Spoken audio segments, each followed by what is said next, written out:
Hi, I'm Brooke Gleichowski, and I'm so excited to welcome you to Beam Boldly.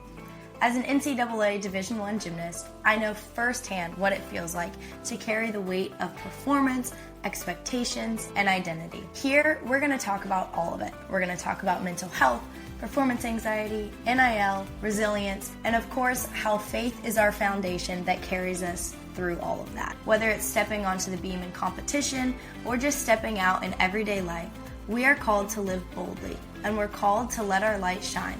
The name Beam Boldly was inspired by the verse Matthew 5:16, which says, "Let your light shine before others, that they may see your good deeds and glorify your Father in heaven." To me, that's what this podcast is all about. So if you're ready to hear raw conversations, find strength in faith, and be reminded that you are never walking this journey by yourself, join me as we step boldly into everyday life. We have Hannah Scheible on from Oklahoma. Welcome, Hannah. Hi, thank you so much for having me. I'm so excited. Yeah, I am so excited to have you on and to talk with you. If you guys do not know who Hannah is, you should know that she is a two-time Nastia Cup qualifier and vault champion in 2023. She's a 7-time level 10 national champion, and she's an All-American on vault with a career high of a 9.975. So close to that 10, girl. I can feel it coming for you this year. Yes. But that is so awesome. Hannah, I'm so excited to talk with you, and I would love for you to just introduce yourself and help everyone get to know you. Yes, thank you so much for having me. I'm so excited. So, as you said, I'm a gymnast at Oklahoma. I am going into my junior season. I am studying health and exercise science, so I hope to go to grad school when I'm done to be a dietitian. And I'm originally from the state of Michigan, so kind of far away from home, but, you know, when a dream calls, you got to answer, right? So true. So true. That is awesome. I would love to honestly just jump right in and get to know you and your story. So why don't you go ahead and start with telling us about the background of how you got into gymnastics, how you fell in love with the sport? Yes, so my background in gymnastics actually starts with my mom. My mom was a gymnast growing up, and she did 1 year at Central Michigan, and so gymnastics has always been her thing. You know, she was passionate about the sport since she was really young too, and her and my dad actually opened up a club gym right after I was born.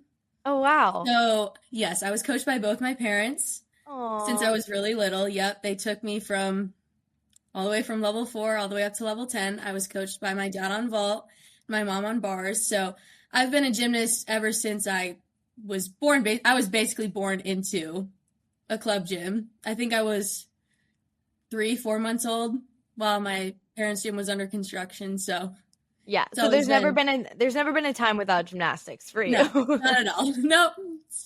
I've always been in the gym. I love that. And then how did you get to Oklahoma? Yeah, so this is actually kind of funny. When I was like 10 years old, I watched Oklahoma win the national championship on TV, and I was like, "Mom, I think I want that to be me. Like, I want to be on that team, and I want to win." And she's like, "We're going to be grateful wherever we go to college if you get that opportunity." And I was like, "Well, absolutely we will, but I'm telling you now, like, I think I want to go to Oklahoma." 10-year-old me had no idea. Like, just was like, I saw that, super inspired, wanted to get into it. And then, I've just been an OU fan since that moment. And they kept winning and kept inspiring me to be better. And, during COVID especially, I would rewatch old meets and stuff. I was like, okay, I need to get these skills because that's what they do. And if I want to be that, then I got to do what they do. And so we're going to figure it out. We're going to make a way. Yeah. So it was very intentional during the recruiting process too, sending so many emails. Yes. Same. Same. I love that. And I love how you're this little girl whose dream is like so big, and your mom, who was a college gymnast, like she experienced that, was like, okay, honey, but like she knows how hard it is. She knows it is not that easy to get there. But I love that. I can just tell like your fire and your passion for it just like drove you the whole way. Yes, definitely. I know. I was like, you know what? I'm going to set my mind on this and we're going to go for it. Yeah, that's awesome. So cool. So another thing about you is your faith is huge. Yes. Huge. It's huge. And I love it. And I have followed you on Instagram for like a good amount of time now to know that like wow, like that is what really drives your life. So I would love to hear kind of your testimony, your story. Like, Yeah. have you always been a believer? All that stuff. Yes. So let's get into it. So I was born and raised in the church. I went to a non-denominational church back home, and I have a twin brother. And so me and my brother would go with my parents every Sunday to church. We were involved in our youth group, like a lot of kids are. But I wouldn't say that I was necessarily that close to God. Like, I knew who God was, and I knew Jesus was a person. And, I believed that he was in my heart, and he was the way to get to heaven, and that sort of thing, very base level Christianity, just like the bare minimum, not really that into it, because I didn't. Not that I didn't have a reason to believe, right? But there's just some moments in life that force you to dig deeper into that. And I wasn't really there yet. Yeah. I was like, okay, God is good. I'm super successful gymnast. I got goals and I'm healthy and I'm very successful. Like, of course I believe in the goodness of God. Look at my life and look at what I've done. And that's very, very base level, and that's how it was for a lot of my high school years for me. I will say, like, my senior year of high school, I was a little bit lost, like, mentally. Sometimes we tend to have a little bit of an identity crisis because you're, like, really good at your sport, and then you get stuck because now you're like, so what am I actually here for? Because Right. I'm not going to do this forever. Like, I understand that I'm going to college, but I don't feel like I'm doing anything now. No, I had a moment like that where someone asked me, like, okay, so, like, what do you do outside of gymnastics? Like, what are your hobbies? And I was like, oh my gosh. I was like, I have nothing. I'm so, like, what do I was like, I felt so lame because I was like, wait, this is actually all that I do. This is it. Yeah. Right. Anyways. Mm-hmm. Yeah, so I can't remember exactly when, but somewhere in between my junior and senior year of high school, I was really struggling mentally. Like, I was having a hard time, and there wasn't really an explanation for it, because obviously I had no reason to be sad, right? Like, there was nothing going on in my life that was tragic, I didn't have any crazy family things happen or crazy physical things happen. I was just stuck in a rut. And the first time I heard the voice of God, I had just gotten out. I was cold tubbing, okay, at my house. Oh. Yes. Yeah, that'll get you closer to God. Yeah. And because I'm from Michigan, we had snow all the time. So I would just go outside and get some snow. Right. Or I would sit in the snowbank. One of the two. Oh my gosh. But I had just got done cold tubbing, and I was just having a moment. I was really sad, and I was broken, and I had looked out my bathroom window, and there was such a beautiful sunset outside, and I was like talking to God in that moment. I was like, God, I don't understand what is going on. Like, I don't understand why I'm here, and I don't think I can do this anymore. And this was the first time I had clearly heard the voice of God, like, step in and basically redirect my entire thought process. And he said, clear as day, I'll remember this for the rest of my life. He said, your life is a gift from me, and it's not yours to decide when it ends. If you really trust me the way you say that you do, then let me help you struggle. Wow. And it was in that moment, I'm staring at the sky. I'm just like, wow, that's, okay, so I guess we're just going to go ahead and do this now. Yeah. You can't explain that. Yeah, no, you can't. That's so incredible too. And I mean, God is so cool. He's so good. Like, such a God moment of him just being like, let me help you struggle. Like, I'm not just going to, okay, because you acknowledge me, I'm not just going to take all your pain and worries and fears and doubts away. I'm not just going to take this sadness away, this brokenness away, but like, I am here for you to carry you through that struggle. Yes. Wow. Yes. What a moment. So that's what got amazing. me through the rest of high school, because, I had Oklahoma ahead of me. I needed to get ready for that. So it was just like a next step, next season of life kind of thing. So got through high school, got to Oklahoma in the summer of 23. Super great. Obviously, I love it here. I've been a Sooner fan my whole life, so I was really looking forward to it. And so I got here, and I found a church with some of my teammates, so I was going every Sunday. And I wouldn't say I was that involved, like, in personal Bible reading or journaling or anything like that. I had a good solid foundation in my faith, and I was very comfortable. Like, I was Right. just I was just going through the motions again, like I did in high school. I was a little bit more involved in the church, and I found a small group, and I was going to FCA here, so I was involved, and I had a good friend group there. Some of my teammates were involved in FCA, but I was at the next level of comfortable. I was just kind of going through the motions again, not really growing, not really investing in my faith as much as I could have, and just handled my freshman year as every freshman does. You know, we're a little bit scared sometimes. I call it the freshman year scaries, because sometimes you go in and, you know, you're away from home for the first time and everything's new and you learn how to take care of yourself. And so I had grown individually in that, and I had to trust God of like, okay, this is where you want me, then I'm just going to embrace what happens this year, and I'm just going to go ahead and live my life and figure it out. And so it was smooth sailing my freshman year, and we figured it out. And so, yeah, I still go to the same church that I went to my freshman year. And so it's good. Yeah. Yeah. So that was the next season for me, definitely.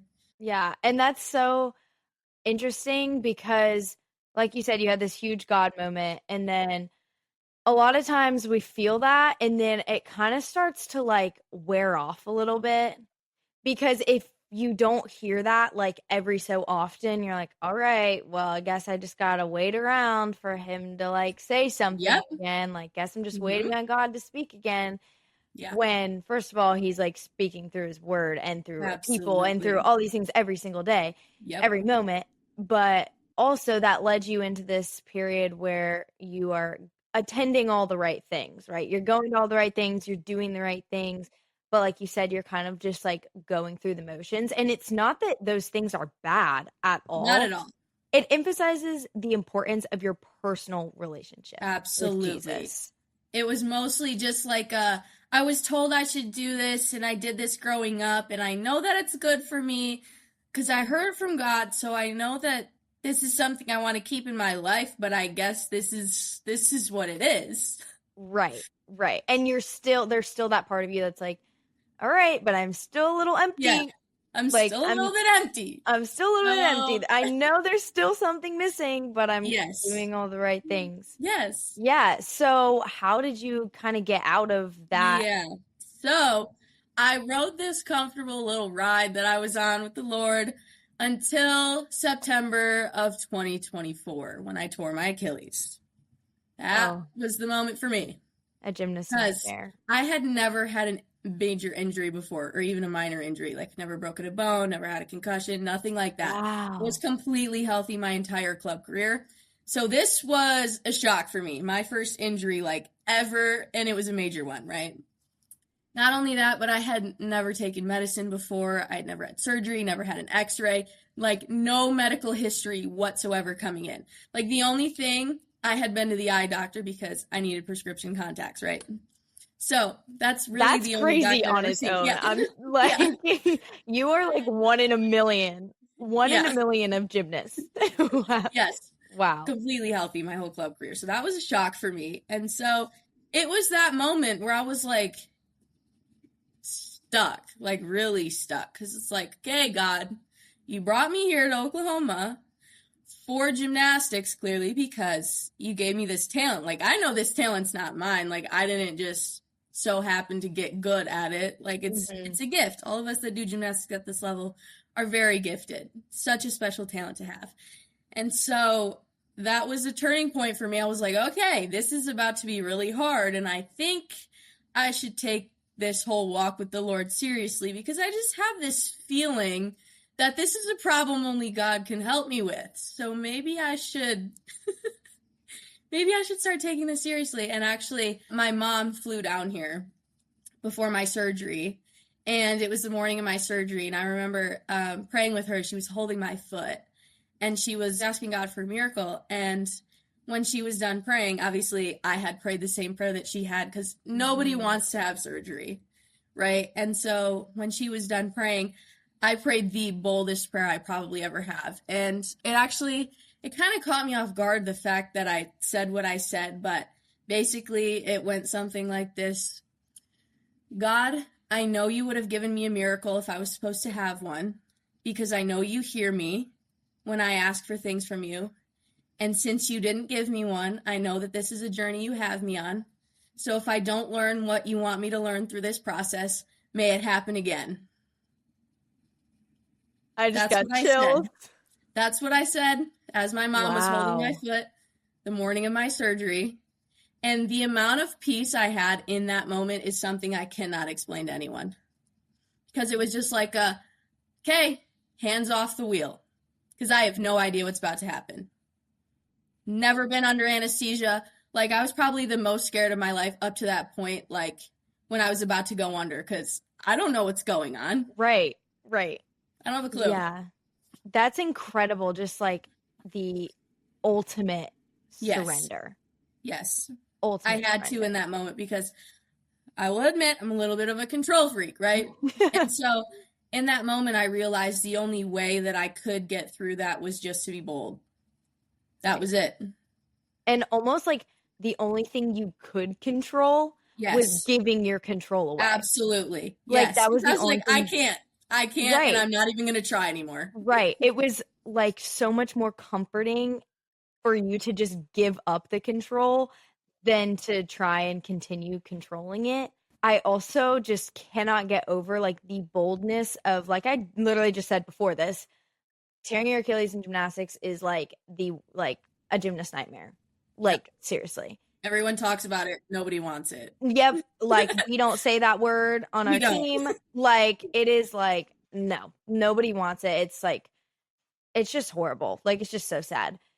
But the fact that it's like such this horrible thing that you were like, God, if I don't learn what you want me to learn, then like let it happen again. Yes. That is so bold. And that is like like every ounce of control that you have, you're giving to him. Yes, because I know, like, I'd read my Bible before, you know, like I knew his word said, okay, you're going to struggle this and that, but there's a purpose behind it. It was like, okay, well, if there's a purpose behind it, then I better pay attention because I'm supposed to learn something now. And sometimes he will throw a wrench in the wheel to get your attention. Right. It's also really cool how this is now like part of your story, 2 times where you were broken. Yeah. And, you know, first in high school, now with this like major injury, and God met you so clearly in both of those times. Yep. And yes, while in between you were kind of going through the motions, you weren't as, you know, close with him personally. It just shows God's faithfulness in that he is not going to leave you, especially like he is close to the brokenhearted. The word says it, but like this is like living proof that like he met you in those moments. He did. And I remember too, I was in the hospital right before they were going to put me under, and my mom was crying, and I looked at her and I said, hey Mom, I'm going to be okay. And then that's the last thing I remember before my surgery. That's the last thing I remember before going under. But I had peace that entire morning because I was like, nope, the Lord's got me. I'm good. Yeah. That's awesome. No, that's amazing. So, okay, we have, you know, we're talking about your story. We have this really traumatic, not even traumatic, honestly. I wouldn't even say it gets worse, but there's way more plot twists than you can imagine. We just got we got to get into it. Keep going. So, because of when I tore my Achilles, there was still a potential that I could come back and do bars by the postseason.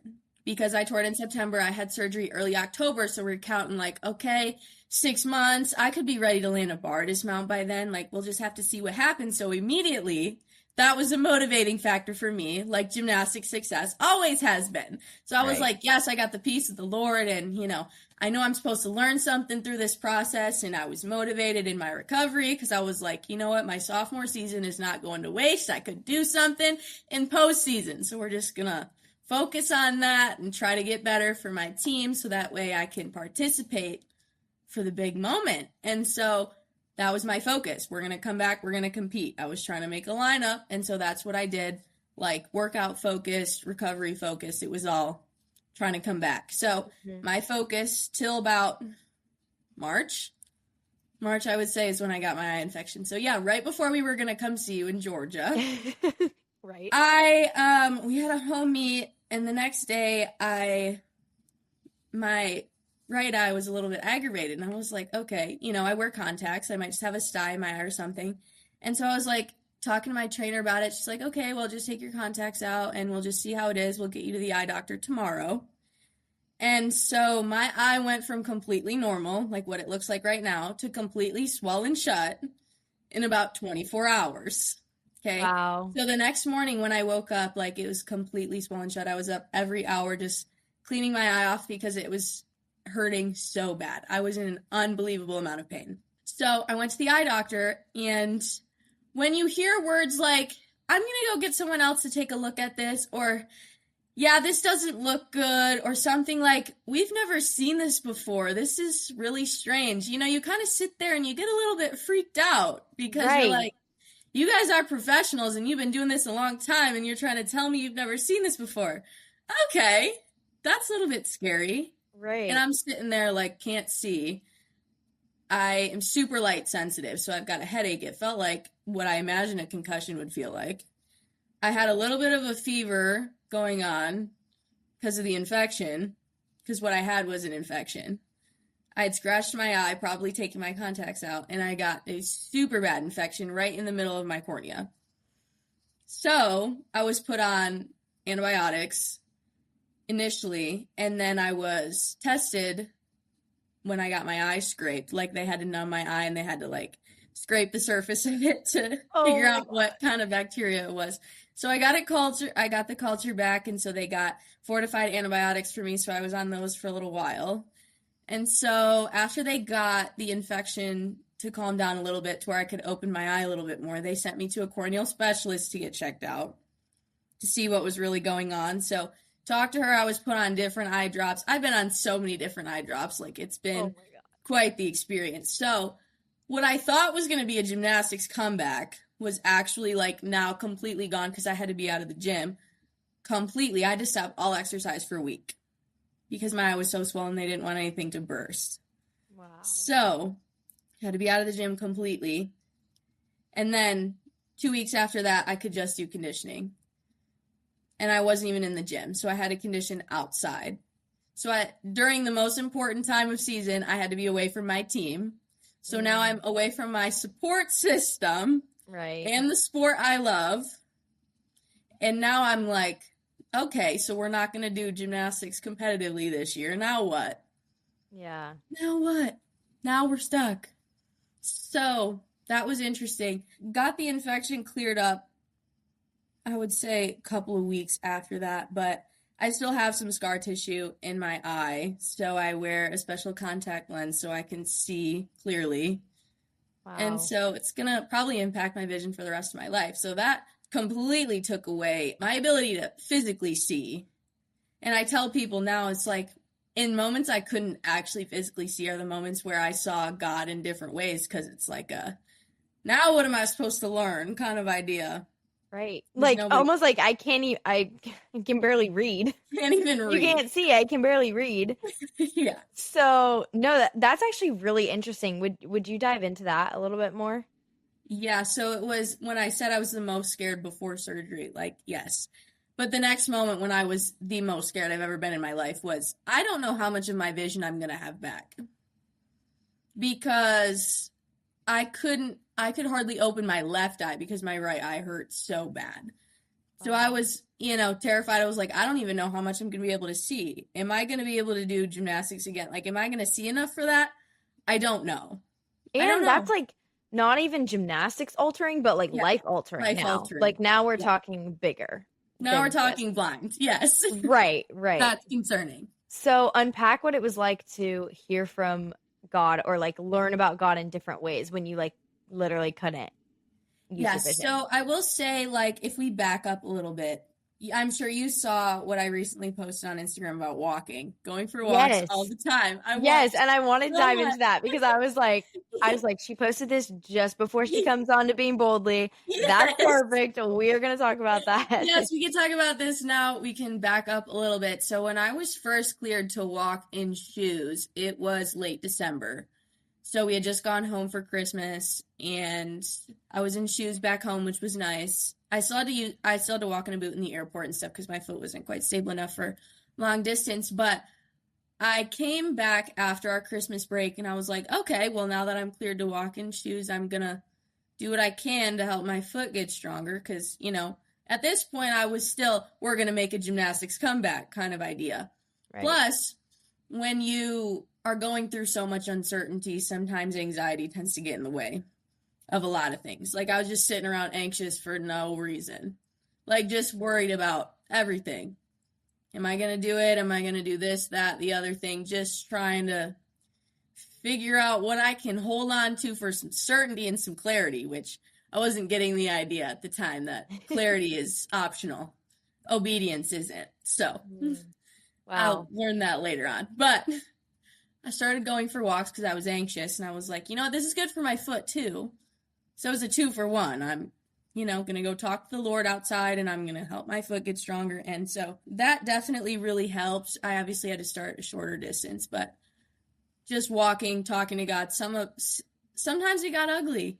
Sometimes I'm not happy, and I'm confused, and I'm stuck, and sometimes God would be super quiet. I'm like, where did he go? Like, I heard from you before, but where did he go? So I started that in January, and I will say there was a moment during my conditioning. This is going to sound crazy, okay? And every time I tell this story, it catches people off guard. But hey guys, I just want to take a second to talk about something that I absolutely love and use every single day, and that is sideline bags. As a college gymnast, I'm constantly going from practice to class to meets. I'm all over the place, but this bag helps me stay organized. And I love that it is designed specifically for female athletes. It also is a great size. I mean, I have some things in there now, but I have so much space that I could totally add more. Check them out at shopsidelinebags.com. They have so many cute colors, so you guys can pick which one you like best. And don't forget to use code BEAM10 at checkout for 10% off your first order. There was a moment. We have a Stairmaster in our gym, okay? And when I tell this story, I call it when God met me on the Stairmaster.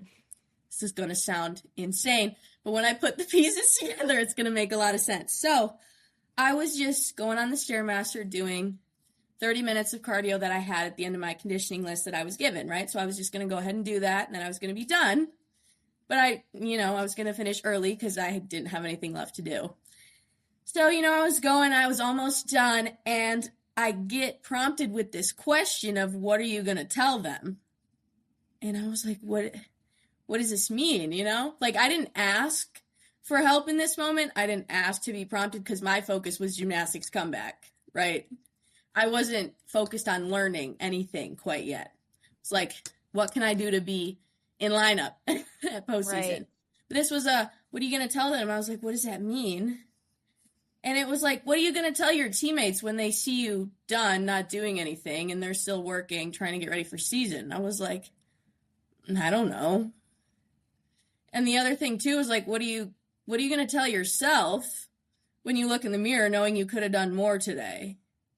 It's like, oh, okay. What are you going to tell your coaches? Like, if you're not ready because you could have done more? Oh, I don't know. That's a great question. And I'm just there on the Stairmaster thinking through this whole idea of what am I going to tell them. And so I remained on the Stairmaster till my team was done practicing. And that was my thing the entire season. When I was done with my list, if cardio was the last thing I had to do, I was not getting off the Stairmaster till my teammates were done because I had more to give. My body worked just fine. There was not a reason I should have been done, and there's nothing wrong with doing extra. So there were days I would be on there for like an hour and 10 minutes, but doesn't matter because they were still working, so there's no reason why I couldn't have been. And that was the first, hey, I want you to be obedient, and I know this sounds kind of crazy, but I need you to trust me kind of moment. And it wasn't mainly for my physical health. It was mainly for me spiritually as a test of like, are you going to listen to me kind of thing. So the whole question of what are you going to tell them was my motivating factor for the remainder of that. Because now I was like, okay, now we got to put in effort. Now there's conviction involved in this and not just my individual motivation to be better. Because now I know the Lord is watching. I mean, I always knew he was watching, but now I had been asked a question and I needed to be sure that I had the answer by living every single day, giving 100%. So if my team was working, so was I. Wow. That's awesome. That is so cool. And I'm just thinking about trying to be on the Stairmaster longer than 30 minutes. Oh my Yeah. God. So I was That just is going, awesome. yep. It's like awesome though. Like I'm so inspired by that. I'm like, wow, I'm gonna go get on the Stairmaster after this. So what are you going to tell them was my motivating factor up until March when I had the whole eye situation. And then that was hard. That was really hard because now I'm scared and now I know gymnastics is off the table. And so now I'm like, okay, wait, what am I going to tell them? I don't know, but it still applies because I still have to put in effort. Right. But I will say I started getting in my Bible a lot more when I could open my eyes and read again. Yeah. Because I'm like, I'm terrified.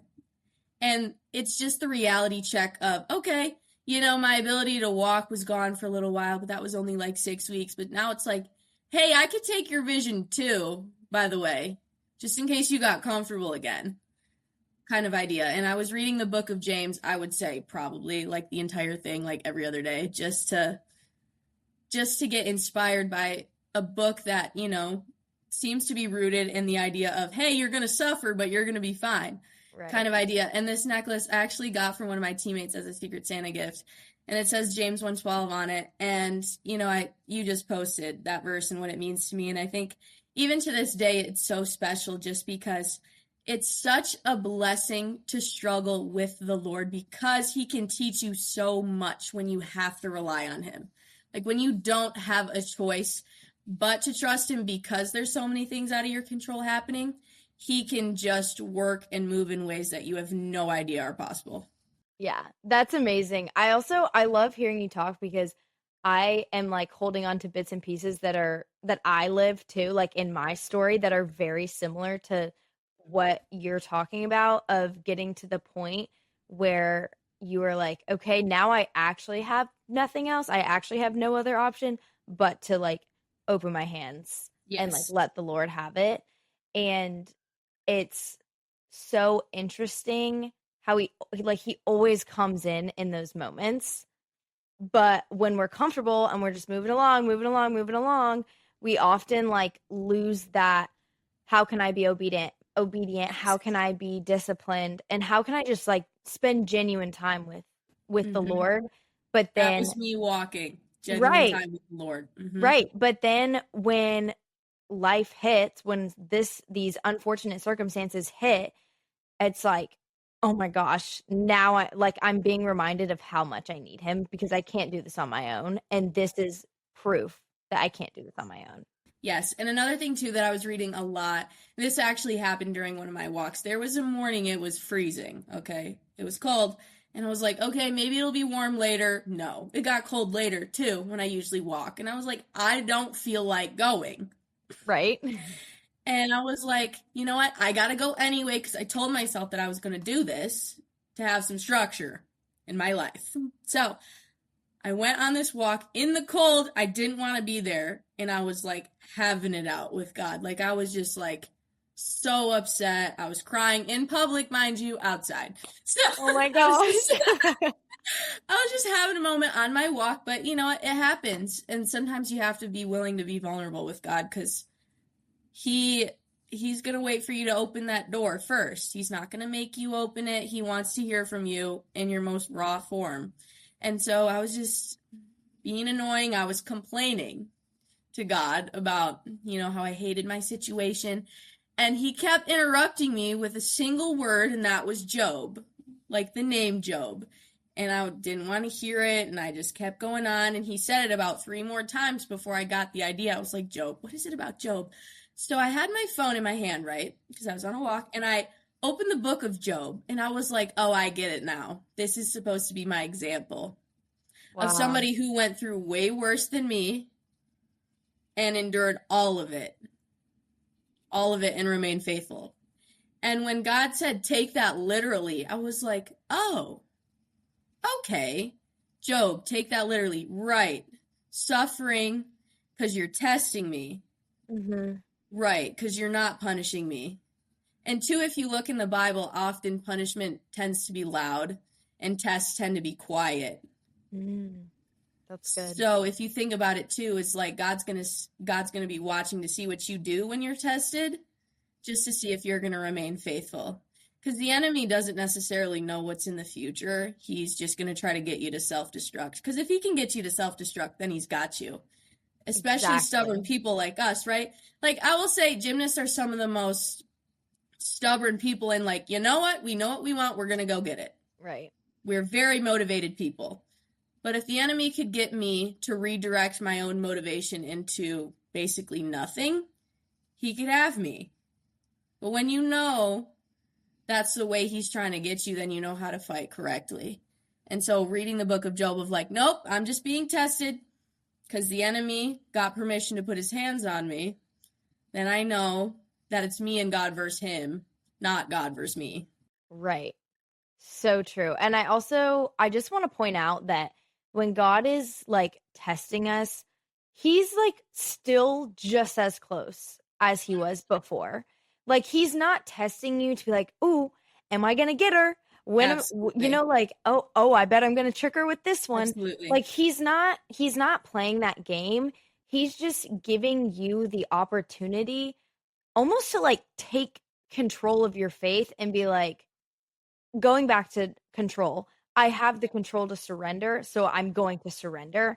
And that's how I'm going to use my control, not how can I, like, I mean, honestly, even in your situation, how can I, work as hard as I possibly can? How can I do this and that? How can I get back in time to compete? Like, all of those things that your mind is just like spinning on all of the time. Again, that was drawing you away from, I mean, imagine if on the Stairmaster for that like hour and 10 minutes or whatever, you were like only thinking about God, which I'm sure that you were, but like that chunk of time also in your word would have been just as beneficial, right? So anyways, I'm just going back to this idea of like, God doesn't test us to trick us, to go behind our back. Like, he's a faithful God who loves you so much, and he just wants you to make the choice to put your faith in him and to give it to him. And that's what the tests are for. It's just an opportunity to experience God in a way that gets misunderstood. Because they're like, why would a God that's so good allow bad things to happen to good people? But if you think about good and bad from a biblical perspective, the crucifixion of his own son is the best thing to happen for humanity, which seems to be one of the worst things from a human standard. But God saw that as necessary. So maybe God has definitions of good and bad that we don't understand. That we don't have. Good and bad, or is it hard and easy? You know, like, it might just be uncomfortable and not what you want. Doesn't mean it's bad. That is so true. And I talk about that all the time because, of course, there's so many things that break our hearts that are so sad and that truly are sad in this world. But, like, we don't know what's happening on the other side of that sadness in heaven. I mean, it goes back to the idea of like losing a loved one. Yeah. Of course, that is so sad and that is heartbreaking here for us on earth. But like, imagine that loved one being in heaven. Yes. And heaven, like, gaining that person. Yes. Like, that is so exciting. Right. And that's something to rejoice about. But again, like, our human nature and human perspective has like a twisted view of a lot of things that are good, bad, hard, and easy. Yes. Wait, do you have more about your story? Yes. So I was originally baptized when I was younger, like at my home church. You know, it was just like a, yay, I believe in Jesus kind of thing. Right. Great. That's great. I love that you believe in Jesus, but I felt it necessary because of everything that I experienced with God, in that, oh, this is legit, and I am a different person because what I've heard and what I've experienced has forced me to live my life in a different way. And so it was like a recommitment to the new standard that God had given me for my personal life, is why I was rebaptized in April at my home church here in Norman. And so a whole bunch of my teammates came to support me. It was so great. It was just a really special day. So cool. So you got baptized in April, and then what has it been like now? Like, we're about to start season. I So know. exciting. No. But yes, there was a lot of things actually in my personal life that really caught me off guard. Like it was my physical body that was going through at the beginning of the year to a whole bunch of stuff behind the scenes that had nothing to do with gymnastics that required a whole different level of faith because it was like, I don't even know what's happening. There was a lot of things that I didn't see coming that really pushed me into a place that I didn't fully understand. But sometimes God will move in ways and take people away and, show you things where you're like, oh, that was for my personal protection. I didn't see that in the moment, but I can see now why you had to take that away. It was just painful. It was very hard. It's always hard when people, choose to walk away or you have things that you're like, you know what, I guess it was just time for that to go. And It's sad because I didn't ask for that. But God was like, no, we're not going to do that. And so it was just, I don't know what's happening, but I guess you're the only one who can help me yet again. Right. You're the only one who can help me with this problem. So I guess I'm just going to have to be obedient with today. And you know what? Nope, I'm going to read my Bible and I'm going to write and I'm going to go on my walk because this is where I can find you at. And I'm just going to give today my best and get on to the next day because you have a plan that you're playing out in my life currently that I have no business controlling. So one day at a time. And here we are in 2026. Basically from April till now, it's been a one day at a time, be faithful with the day you're given, and he will take care of the rest. Yeah, I love that line, be faithful with the day that you are given. The Bible talks there's several verses where it basically tells us to not worry and to not worry about tomorrow. Tomorrow has troubles of its own, reminding us to be present, but not only be present, but be faithful in the present. And that's such a good perspective, just in general, whether you're going through a time of like uncertainty and what's going on and this and that, or you're going through a great time. Yes. The only thing that's in front of you is the current day. And I love that you just said, like, choose to be faithful with the day that you are given. So going deeper into that, what are like practical ways that people can do that? Practical ways that you've done that to just reinforce that faithfulness every single day? Yeah.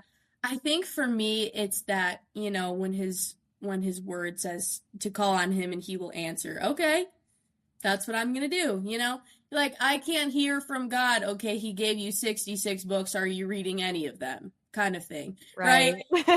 So call on him doesn't necessarily pray and wait for him to like shoot lightning out of the sky or something to get your attention. Like, read the words he's given you.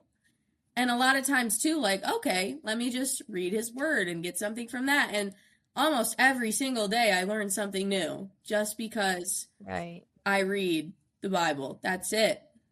Every day. And I still go for walks every single day. Like, my foot is fantastic.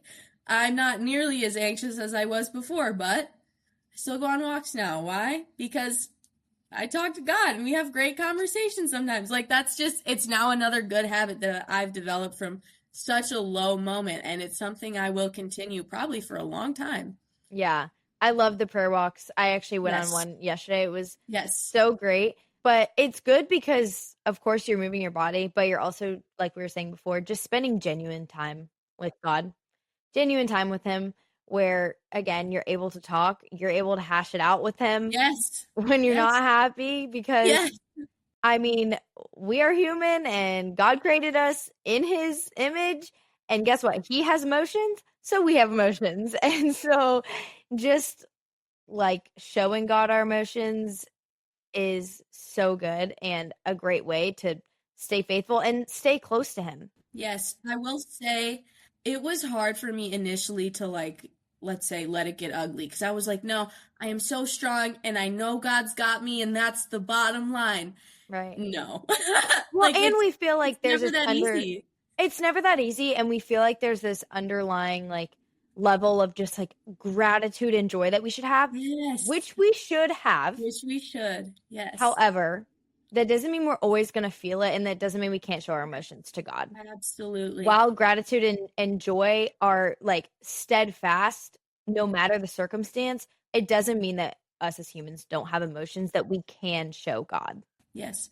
Like I will say, like the amount of times I've just been like on my floor in prayer, in worship, just like expressing that to God. Like, I am so mad, but I know you have me right where you want me. So may this take as long as you need it to before I understand. Right. Just almost the same exact prayer I prayed when I first tore my Achilles. It was like, nope, I know you have me here. I know that this is going to hurt me, but because you are a good father and you love me, you are going to allow me to learn through pain, because that's what good parents do, right? They're not going to save you from everything. Right. You have to learn somehow. Mm-hmm. God's going to be the same way. Right. So true. That's amazing. Another thing I would love to hear about is just how God has shown himself through gymnastics specifically. I know we touched on this before, but it's so easy for us to just get caught up in gymnastics being our whole entire life. But I mean, a huge reason I even started this podcast is like realizing how gymnastics is not your entire life. He's your whole life. And he is like there with you while you do gymnastics. Yes. So how has he like revealed himself to you through your gymnastics career? So a lot of this eye-opening experience has happened to me pretty recently. You know, I was getting ready for season and getting nervous because I'm like, okay, we're getting ready to compete. And sometimes, you know, you just get super anxious and then you start doing weird stuff. You're like, I have never done that skill in that way before ever in my life. Now is not the time to be trying new things. Mm-hmm. Like, we've all done it. It happens to the best of us, right? And I was like, God, like, I need help with this. Like, I have forgotten how to handle the pressure, it feels like, because I'd been out for a while. I hadn't felt the competition pressure in a minute. So I was like a little bit stuck. And it was basically everything. It's the same message that I was hearing before, but now applied to physical work that I was doing. It was just be faithful. I'm like, what does that mean? Do what you need to do to set yourself up for success and let me take care of the outcome. I know in the past you've had control of how this goes, but what makes you think I can't do this for you too? And I was like, that's crazy, because gymnastics is so hands-on. And you're like, I have full control of what my body does. Yes. But in the moments where I would get worried, I'm like, what if I mess up? We're not asking that question. Because if I set myself up for success and just be faithful with the talent the Lord has given me, I know he will help me because he told me. It's so true, because it is so hands-on, and part of it is a blessing that we are in control. Yes. Of gymnasts, of like the actual skills we're doing, right? But in those times, because I know exactly that feeling that you're talking about, where you're like, oh my gosh, I have never been more prepared. I know I've been doing these skills for how long? I know I'm strong enough because I spent over an hour on the Stairmaster before. Like, all of the criteria is lining up, right? And yet you're still left like, what if it's not perfect? What if it's not your best? Yes. And it is so hard, but like, if younger me knew to just like open my hands and give up again, just give up that control in that moment and just be like, you know what? I have been faithful and I have done the things. So even if this isn't my best, or if I go and get a 10, like, it's because because God had the outcome. Yes. It's because the outcome was in his hands. Show up and be faithful. That is it. Right. Every day. Every single day. Every turn. Day. Like, before each individual turn now, that's what I tell myself. Just be faithful. Set myself up for success and let God handle it. Right. I love that. And it also goes back to the importance of like hard work too. Like, God does not call us to be lazy. He wants us to work hard. We are called to be hard workers. Absolutely. But hard work doesn't mean hard control. Correct. Literally. So, okay, going off of that a little bit, tying this into competition.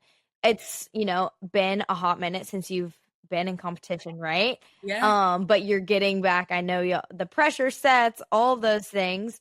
So is there like a Bible verse or worship song that you listen to or that you read before competition? Or, I mean, one that you're going to start reading or listening to before this season? So last year, before I knew like I wasn't going to compete, I mean, obviously early in the season, I was hardly doing any gymnastics at all. So I knew my job was to stand in the gap for my teammates. Like my job was to pray.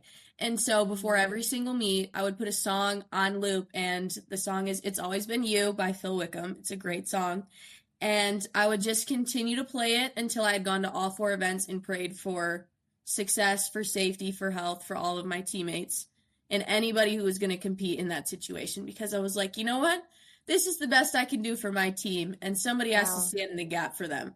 Might as well be me, because I know I'm here for a reason, and this is my job right now, is to pray. And the most memorable prayer, I will say, was right before we went to the national championship. There was a picture of our team photo from regionals on the wall, and I sat there for a good 5 minutes. I just had my hand on this picture, and I was praying, because that was all I could do in that moment, you know? Mm-hmm. I couldn't do gymnastics for them. I couldn't physically help them win, but what I could do was pray. And after all the experience I've had with God, like, I know he listens to me, and I know he hears. And when I feel the call to pray, now I don't hesitate. I just go and I just start speaking, because sometimes, you know, the spiritual realm is harder than people realize, and it has effect on people you can't even see. Right. And so I never take that for granted now. Like, if I feel it in my spirit that I have to pray, I just do it, because that's my job. It was my job to stand in the gap for them. And so it's something I'm still going to do this year, because I felt the presence of God in arenas. I'm just like, yes, he's here and he hears me. And this is something special that I get to do for my team. Right. That's so cool. I also just love how in this whole conversation, you know, we've talked about unfortunate circumstances, injuries, I mean, a crazy eye infection, like all of these things, being knocked down, but then hearing the voice of God, being brought back to what you know is true, staying faithful. Yes. And it's incredible how even on your team, like you were displaying humility and servantship without actually doing gymnastics. And I think that's so important, because, I mean, apparently you were like never got injured before college. Right. But most of us over here like experience injury, we experience mental blocks, we experience like all of those things even just growing up. And I'm, you know, thinking about the younger gymnast, the younger athlete that's listening to this and going through that, and they're like, what am I supposed to do now? Like I feel nothing, and like, okay, like what's my place here? Mm-hmm. And through you know, literally you staying faithful to God through prayer for your team, like it wasn't about you. And that's how Jesus lived too. That's how Jesus lived. And that's why it's like so inspiring, because you were reflecting Jesus in those moments, in all those moments, whether they knew that you were doing that and you were praying for them or not. Again, like you said, you were standing in the gap, you were bridging the gap. Yeah. Again, with you on the Stairmaster, like you were going to serve your team with hard work, whether you were actually going to compete on the floor or just be there in the arena. Yep. And I think that's a really good perspective just for like a younger listener who is like, how can I still be a good teammate? How can I be helpful? I mean, and it's honestly really helpful for any college athlete too, because once you get to college, it is like team is everything, right? That's it. We go from club gymnastics where it's all about you. We go to college and it's all about the team. And a lot of times that transition and that shift is really weird, but being able to shift the perspective from it's not about me to it's about my team, and how can I literally bridge the gap between God, his presence, Jesus, and this competition for them, not even for myself. Yep, because that's all I could do in that moment. That was right. It's all you could control. Again, was giving it to him. You could control my obedience. That was it. Right. Yeah. And I love that we just keep going back to that, because it's so important. And I know most gymnasts want to be in control. Because guess what? When you're flipping through the air, you want to be in control and know what you're doing. Right. Highly recommend that. Yeah. Right. Okay, this has been amazing, Hannah. One final question that I would just love to hear is, what advice would you give to a younger athlete who's trying to navigate how their faith fits into their sport? How would you talk to younger Hannah who is struggling with things, kind of has a faith? What would you say? I would basically look at her like, everything that is in his word is true and he is faithful. And sometimes it gets confusing and it doesn't look like he is, but that's because he wants you to rely on him and he wants you to learn more about him. He wants to see effort from you, and you just have to dig deep because he is there. He has ways of proving his faithfulness to you that you don't understand, and sometimes it gets frustrating, but that's what makes faith beautiful, is because it's so, I wouldn't say humanly unreliable, but it's just a concept we can't fully grasp, but we're not going to fully grasp it till we get there, right? And so it's just keep working hard. He gave you this talent for a reason, and just give it your all, because the gift that you have is very special. That's amazing. Where would you tell someone to start, like, in the word? Yes. I mean, I will say any of the Gospels, like the Gospel of John is really good, just to, figure out who Jesus is and what his life looks like and what he had to say. Because, how are you supposed to say, I love Jesus, but you don't know anything about him, right? Like, right. I don't even know what he said or what his mission was. Like, I know he's the Son of God, but that's about it. Right. Don't know anything he said. So definitely John. Read about Jesus and his life and his walk. And then really anything by Paul has been so helpful. Like the book of Philippians is so good for encouragement. Good. Yes. The book of James, I've been going on about the book of James. Love the book of James. So good. But yes, John, anything by Paul, really anything in the New Testament, so encouraging. And it's just an example of a bunch of people who were here on earth before us, who also walked the walk and also struggled and also endured to the end. Right. So true. And they may not have been struggling, with a torn Achilles or with an eye infection or any other sort of injury. Right. But they had struggles that we couldn't imagine having today. Yeah. So I think that's really good to remember that, like, okay, God literally gave us this word from real people who have endured and who have made it to the end. Yeah. And I think, one thing I've emphasized on this podcast before is, like, when we say, okay, just start in the book of John, it doesn't mean you go sit down and read the whole book of John. Like, it doesn't have to start with that. Right. Like, take it sentence by sentence, verse by verse, piece by piece, and it will all add up. But the important thing is to just start, and that's what I would urge you to do too. And read, not just to read. People are like, read your Bible. Okay, yeah, let me just go read a chapter and not comprehend anything I just read. Like, being able to read and pay attention, like, oh, so you mean this for real?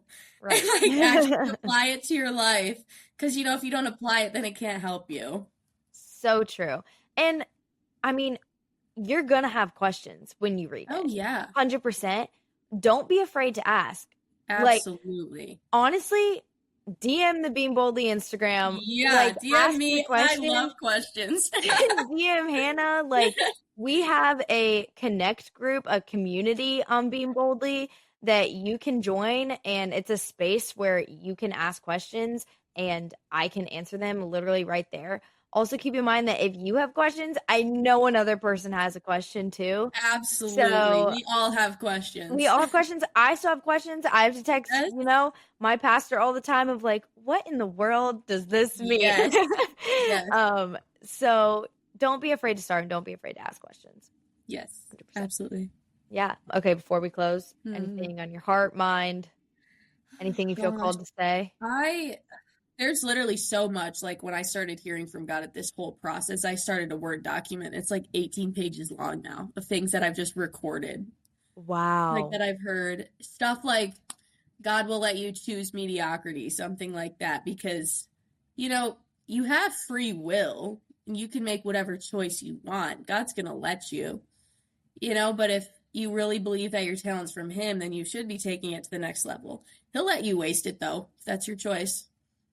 I got no words for that one.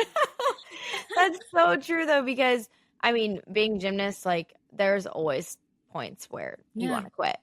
Like, I mean, personally, I had like 3 big moments where I was like, nope, I'm done. Yeah. I'm done. Like throwing in the towel. Like, I don't care that I've done this for the last 10 years. Like, doesn't matter. But that is so good to think about, that you're right. Like, God does give us that choice. And had I made that choice, okay, it wouldn't have been the end of the world. God would still love me. He would still be faithful to me.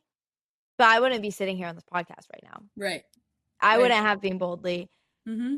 Like, people wouldn't be meeting Jesus through Being Boldly.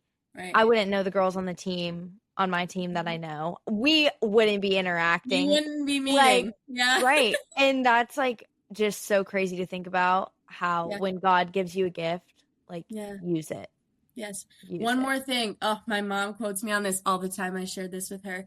And I was like, hey, Mom, I got the word of the day. And she's like, okay, what is it? And I was like, you know, sometimes you're waiting for God to give you the answer because you keep asking him why things happen. And that's a very logical question. You're like, God, I'm confused and I would like to know why this is happening.